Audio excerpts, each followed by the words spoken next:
I think a lot of people confused by the new Arabic name, El-Hajj Malik El-Shabazz. I've always had the name on my passport, Malik El-Shabazz, only I only used it in the Muslim world. Well, Hajj is a title that is given to any Muslim who makes the pilgrimage to Mecca during the official Hajj season.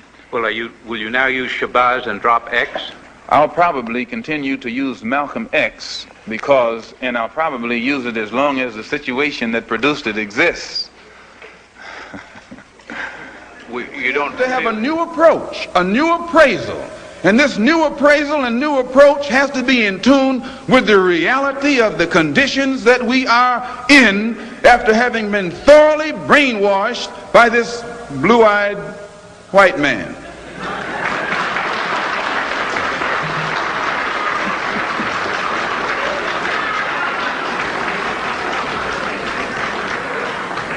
Some of them have brown eyes. I have to say this, and I'll sit down. Back during slavery, when black people like me talked to the slaves, they didn't kill him. They'd send some old house Negro along behind him to undo what he said. You have to read the history of slavery to understand this. There were two kinds of Negroes. There was that old house Negro and the field Negro. And the house Negro always looked out for his master. When the field Negroes got too much out of line, he held them back in check. He put them back on the plantation. The house Negro could afford to do that because he lived better than the field Negro. He ate better, he dressed better, and he lived in a better house. He lived right up next to his master in the attic or the basement. He ate the same food his master ate and wore his same clothes. And he could talk just like his master. Good diction. And he loved his master more than his master loved himself. That's why he didn't want his master hurt. If the master got sick, he'd say, "What's the matter, boss? We sick?" He was as sick as the master. When the master's house caught a fire, he'd try and put the fire out. He didn't want his master's house burned. He never wanted his master's property threatened. And he was more defensive of it than the master was. That was the house Negro. But then you had some field Negroes who lived in huts, had nothing to lose. They wore the worst kind of clothes. They ate the worst food. And they caught hell. They felt the sting of the lash. They hated their master. Oh, yes, they did. If the master got sick, they prayed that the master died. If the master's house caught a fire, they prayed for a strong wind to come along. This was the difference between the two. And today you still have house Negroes and field Negroes.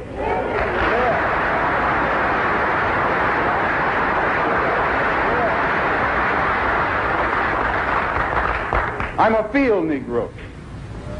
If I can't live in the house as a human being, I'm praying for a wind to come along. If the master won't treat me right and he's sick, I'll tell the doctor to go in the other direction. But if all of us are going to live as human beings, as brothers, then I'm for a society of human beings that can practice brotherhood. So before I sit down, I want to thank you for listening to me. I hope I haven't put anybody on the spot.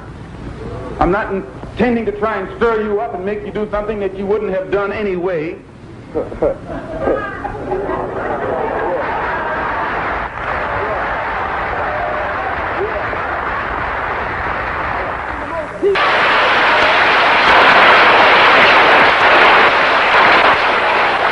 And if 4/5 of the world is dark, how is it possible for 1/5 to rule, oppress, exploit, dominate, and brutalize the 4/5 who are in the majority? How do they do it?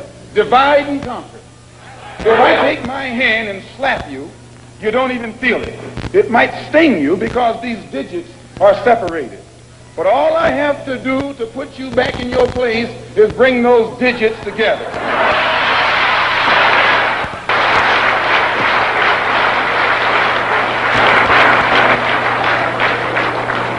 We teach you to love the hair that God gave you.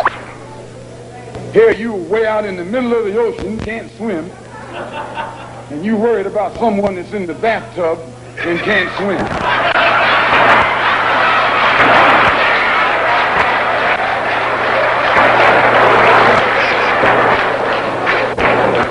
We don't steal, we don't gamble, we don't lie, and we don't cheat. And that also deprives the government of revenue, because you can't get into a whiskey bottle without getting past the government seal. You can't open a deck of cards without getting past the seal. Here the white man makes the whiskey and then puts you in jail for getting drunk.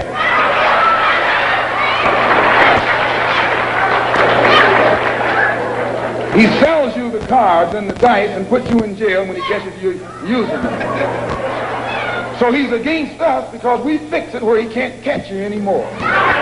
We take the dice out of your hands and the cards out of your hand and the whiskey out of your head.